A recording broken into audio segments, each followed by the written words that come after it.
Hey guys, a very warm welcome to my YouTube channel, and this is Ashita Vasai standing in from Hyderabad. We were here for a 2-day conference about International Blockchain Conference, and you won't believe I'm sitting with the very famous person.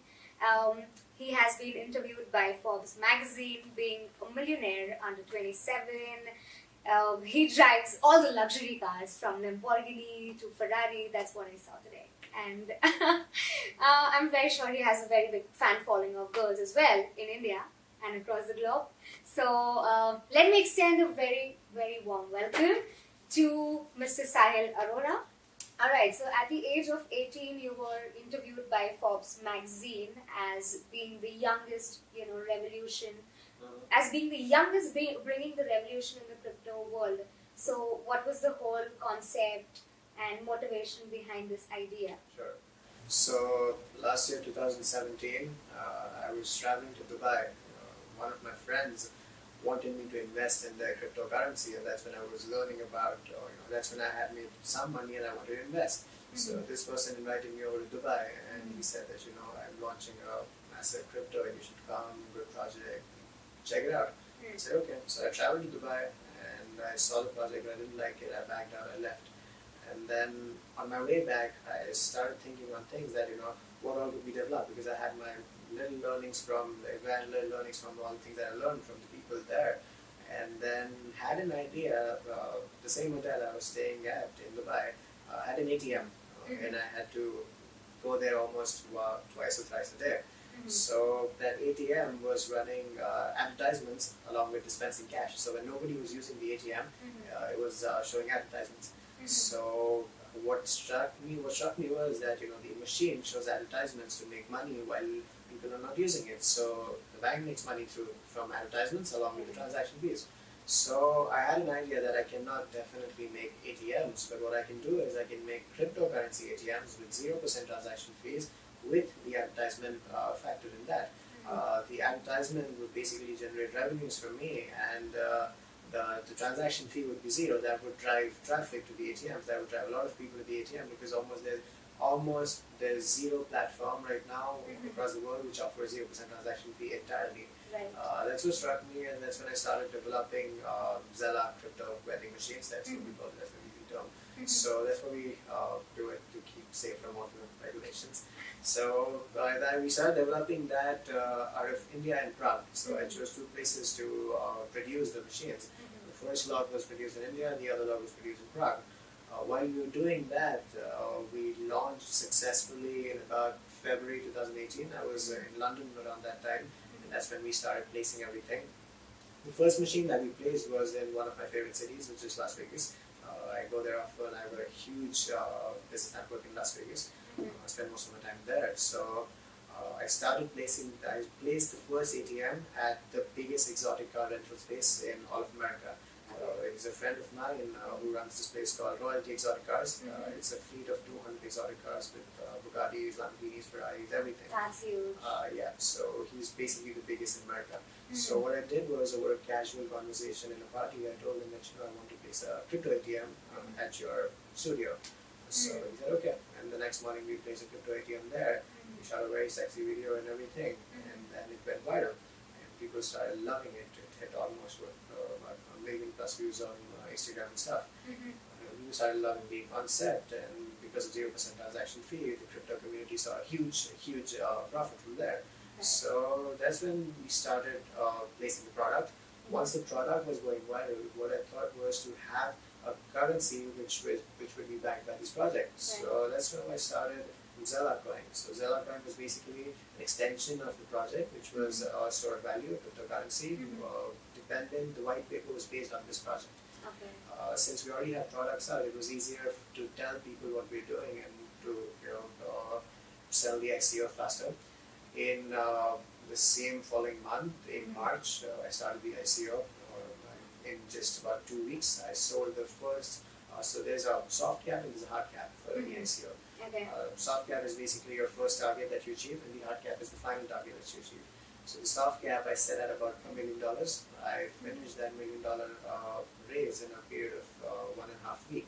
So only in London I did that, moving nowhere. So once that was done, then we opened it to the public, and we ran it from March, and it goes on all the way to November this year. The ICO ends in November this year. It's a 100 million ICO. But the good part is that in a period of 4 or 5 months, we have done about 73 million in sales already. So about 73 million tokens have been distributed to everybody, and we've achieved 70% of the entire 100 million ICO, which makes me the youngest guy to do that big of an ICO, that is successfully to a significant point of level. Now that's where a lot of attention came from people. Now while I was doing all of this, because of my previous ventures, what I did was I tried to stay away from the limelight. I was very silent on what I was doing. I did not tell people what I'm doing. I just went silent. I just flashed my lifestyle more than what I was actually working on. So basically, that kept everything in stealth. Now, when everything was finished and done and out there and done and said, that's when I did my first interview with Forbes, because now I wanted to create an impact. So I did the first article with Forbes, which was on ForbesIndia.com. That was a web article first. And then following the next month, Forbes March issue covered Zelaa Coin as the hottest 100 million cryptocurrency across the globe. And they recommended people to buy ZLC, which is the abbreviation for Zelaa Coin. That's basically all that motivated me, the drive, the traffic, and everything. More than that, that's basically my answer. So I really like the way you had strategized the whole project. Not making a move, like making a move, but not technically doing it in front of everyone. Yes. And then creating a buzz. That's a very wise strategy. I'm sure people will love that strategy and will learn something from this strategy as well. So now, as we all know, you're a dropout, which is kind of unusual in India, as we all know. So how did your parents react to when you decided you don't want to study further? Okay, so I dropped out in 11th grade. I was studying business, economics, business, and design and technology were my 3 majors. I was in an IB international school. I was doing very fancy stuff. In 11th, after doing my 10th grade, I almost flunked in 3 subjects in 11th. And they wanted me to do retests, but I did not want to spend my time studying and doing retests because I was not very much into the whole academic zone back then. It was irrelevant for me because of all the things that I was doing. Now, when I dropped out of high school, I did not just drop out, with an idea or something. I had money in the bank when I dropped out because I had sold my first company when I was in 10th, 11th. And right after doing that, I dropped out of 11th. My family, obviously, taking the stringent mentality of any family, basically the caring part of it. What they want me to do is they still want me to study. Apparently, something which I'm also considering. But after dropping out, they were cool about it for, there was this diff for a couple of months, but then after that it was all cool and chill. But then still, I get forced almost every day to finish my schooling stuff. However, after dropping off 11th, I also attended 2 very prestigious foundations, which was the Peter Thiel Foundation.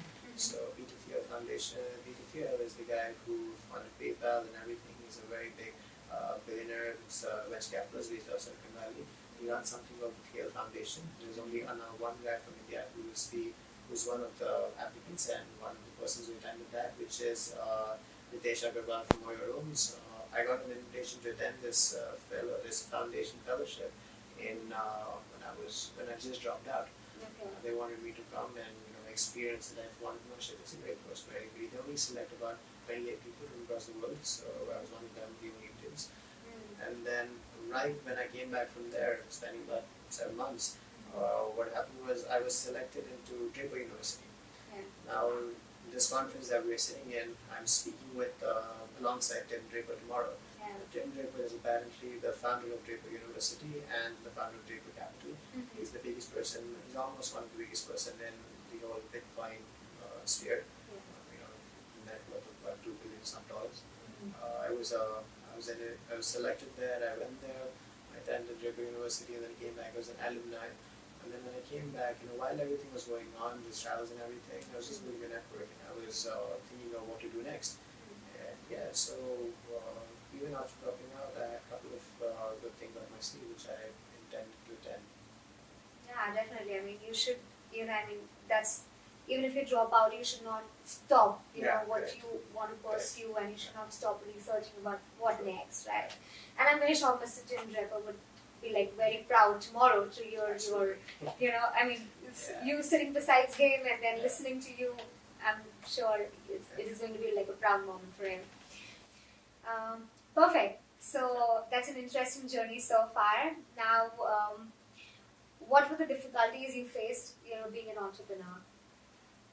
Let's see. Yeah. The first one was I was managing school. I was managing my ventures.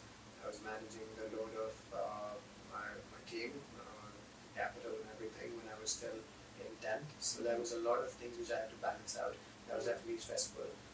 The other part is, I would not say that I was experiencing that, I'm still experiencing things. Which is that I travel a lot these days, but apparently it's also stressful because the communication has to keep going. The most crucial part is that communication has to be there with everybody, all levels, that's something which is very stressful to maintain all the time. In our country, it's now that things are changing in terms of career, where parents are actually supporting their kids, to pursue their dream. What is that, one advice you would want to give to all the aspirants who are following their dreams? Have some validation before you do what you're doing. More than that, have something solid to present to people before you, even step out. Because doing nothing and then trying to plan something is very tricky and very tough. Yeah. Nobody's going to buy if you don't have anything to sell. As simple as that. So if you're doing something, have something first, something solid, and then go for it rather than just talking about doing something. Right, that's very important. So now within 3 years, we have seen that your life has changed from a normal, boy, like a normal Delhi boy, to being a successful entrepreneur. So how's the story so far, and what's the food for thought? It's fun so far, that's for sure. It's just that it's almost the same thing. For a normal guy. However, just traveling in luxury cars, flying every week. But yeah, still the normal guy. What's the major thing is that it has its own pros and advantages and disadvantages. However, to become successful in something, I mean, a lot of people are successful in a lot of other things, just building companies or making money. But being successful in building relations, building network, and building something to capitalize upon later on is much more important than just building and much more important than just making money. So that is definitely one thing which really is an amazing thing which happened during the course of this entire time period, which is building a network, building a community that we can capitalize on later on. So definitely that is something which is very important, which was made in this entire time frame. Right. So I mean, not just about being into crypto world, but otherwise also it's Yes. very important to network. And True, you network and you can use them anytime. Absolutely. So yeah, that's very important.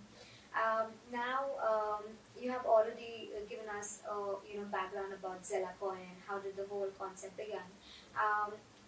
When can we expect the Zelaa Coin ATMs in India or other parts of the world? See, the ATMs are already there. We've got about 100 plus ATMs in places apart from India. We got them in US, most parts of US, UK for sure. We got them in Europe, Africa, Thailand majorly. So we already have a widespread network of ATMs across the world. India, we are very careful with the placements.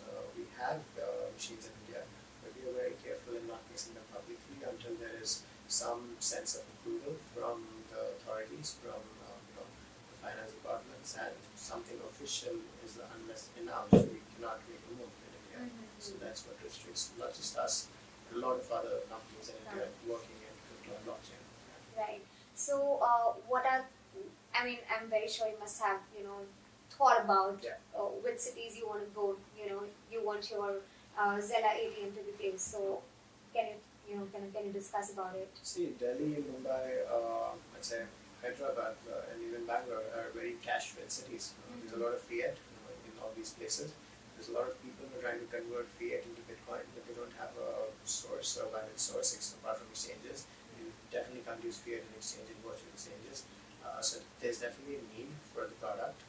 However, if there's as I said, there's an approval from the designated authorities, then it would make a lot of sense to implement that product where there's an actual demand for it. There are people who see that demand, there are people who are for sure approving of that, but it's just that there's only a heavy restriction because of the regulation and jurisdictions.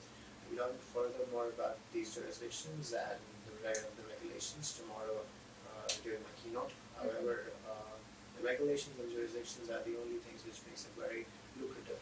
Yeah. Right. True that, true that. Yeah. So, of course, I think when the pressure rises Yeah. on the bodies, the legal They bodies, will. and I'm very sure, They they will will, back up. yeah, they will take some positive, step towards it. Now, what is going to be like the minimum and the maximum withdrawal, which one can from the Zelaa So ATM? the minimum without KYC is about £1,500, and the maximum with KYC is £10,000 in one transaction. Okay, okay, sounds great. So, well, it was wonderful having you on board and talking about your startup, and I'm very sure people would love watching it. So, thank you so much once again. Thank you. Thank you. All right. Yeah.